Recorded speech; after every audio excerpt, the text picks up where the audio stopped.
ನಮಗೆ ರಾಯರ ದರ್ಶನ ಹೇಗಾಯಿತು ಅನ್ನೋದನ್ನ ಹೇಳ್ತೀನಿ ಬನ್ನಿ ಇವತ್ತಿನ ವಿಡಿಯೋದಲ್ಲಿ. ಹಾಯ್ ಹಲೋ, ಎಲ್ಲರೂ ಹೇಗಿದ್ದೀರಾ? ಐ ಹೋಪ್ ಎಲ್ಲರೂ ಚೆನ್ನಾಗಿದ್ದೀರಾ ಅಂತ ಅಂದ್ಕೊತೀನಿ. ನಾನು ಚೆನ್ನಾಗಿದ್ದೀನಿ.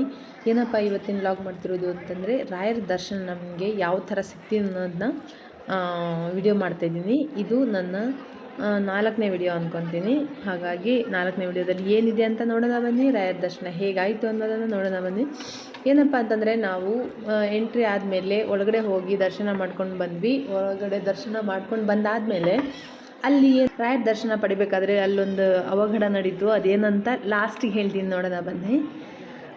ಎಲ್ಲ ಮುಗೀತು, ರಾಯರ ದರ್ಶನ ಹೆಂಗೋ ಮಾಡಿದ್ದಾಯಿತು. ಆದಮೇಲೆ ಈ ಕಡೆ ಸೈಡಿಗೆ ಅಂದರೆ ರಾಯರ ದರ್ಶನ ಮುಗಿಸ್ಕೊಂಡು ಬರಬೇಕಾದ್ರೆ ಬರಬೇಕಾದ್ರೆ ಮ್ಯೂಸಿಯಂ ಇಟ್ಟಿದ್ದಾರಲ್ವ.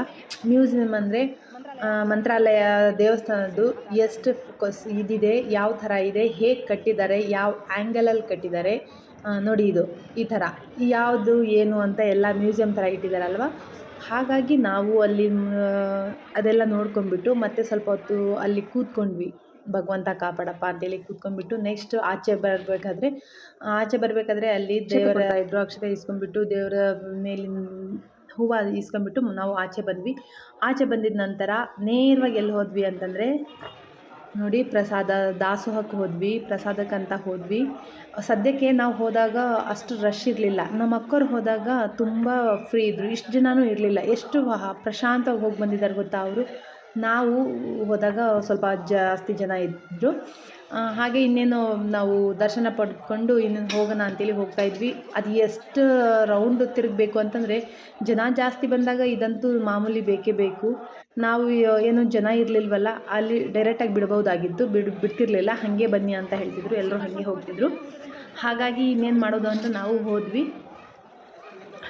ನಂತರ ನೋಡಿ, ಒಳಗಡೆ ಎಲ್ಲ ಹಾಗೆ ಕಮ್ಮಿ ಮೇಲೆಲ್ಲ ಹೋಗಿ ಫಲಕಗಳು ಎಲ್ಲ ಕನ್ನಡದಲ್ಲೇ ಬರ್ತಿದ್ದಾರೆ. ಅಂದರೆ ಅದೊಂದು ನಮಗೆ ಸಂತೋಷ. ಯಾಕಂದರೆ ಎಲ್ಲ ಕರ್ನಾಟಕದವರೇ ಜಾಸ್ತಿ ಹೋಗೋದು ಅಂತ ಹೇಳಿದರು ಅಲ್ಲಿ ನನಗೆ.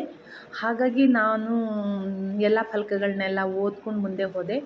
ಆ ಫಲಕದಲ್ಲಿ ಏನಿತ್ತಪ್ಪ ಅಂತಂದರೆ ಮತ್ತೆ ಇನ್ನೊಂದು ವಿಡಿಯೋದಲ್ಲಿ ಹೇಳ್ತೀನಿ. ಅದು ಮತ್ತೆ ಇನ್ನೊಂದು ವಿಡಿಯೋದಲ್ಲಿ ಕಾಯಬೇಕು ಅಂತ ಹೇಳ್ತಾ ನಾವು ದಾಸೋಹಕ್ಕೆ ಹೋದ್ವಿ. ದಾಸೋಹಕ್ಕೆ ಹೋದ್ಮೇಲೆ ನೋಡಿ, ದಾಸೋಹ ಅಂತೂ ಹೆಂಗೆ ಸಿಸ್ಟಮ್ ಆಗಿತ್ತು ಅಂತಂದರೆ ಸಖತ್ತು ಸಿಸ್ಟಮೆಟಿಕ್ ಆಗಿತ್ತು. ನಾವು ತಟ್ಟೆ ಎತ್ಕೊಂಡು ಹೋದ್ವಿ ಪ್ರಸಾದಕ್ಕಂತೇಳಿ.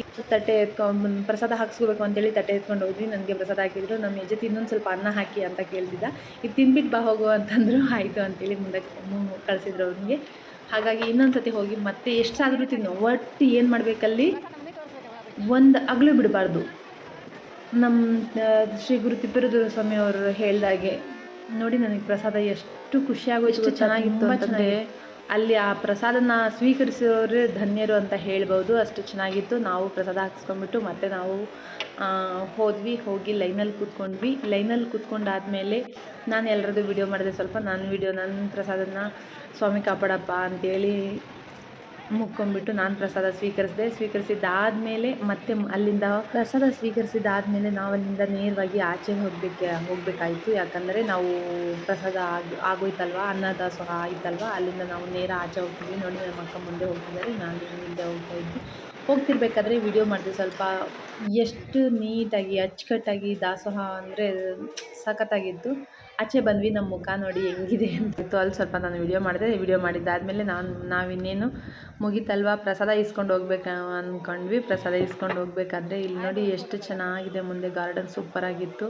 ದೇವರ ಸನ್ನಿಧಾನ ಅಲ್ವಾ, ತುಂಬ ಚೆನ್ನಾಗಿತ್ತು. ಪ್ಲೇಸ್ ಎಲ್ಲ ತುಂಬ ಅಚ್ಚುಕಟ್ಟಾಗಿತ್ತು. ಹೇಳಿದ್ನಲ್ವ, ರಾಯರ ದರ್ಶನ ಪಡಿಬೇಕಾದ್ರೆ ನಾನು ವಿಡಿಯೋ ಮಾಡ್ಕೊಂಡು ಹೋಗ್ತಾ ಇದ್ದೆ. ಅವರು ಬಂದು ರಾಯರ ಫೋಟೋ ತಕ್ಕೊಡ್ತೀನಿ ಕೊಡಿ ಅಂತ ಹೇಳಿಬಿಟ್ಟು ಮಾಡಿರೋ ವಿಡಿಯೋಸ್ ಎಲ್ಲ ಡಿಲೀಟ್ ಮಾಡೋದಾ, ಇದೇ ನನಗೆ ಸ್ವಲ್ಪ ಅಲ್ಲಿ ಫೀಲ್ ಆಗಿದ್ದು. ಇದನ್ನೇ ಹೇಳಬೇಕು ಅಂದ್ಕೊಂಡಿದ್ದೆ.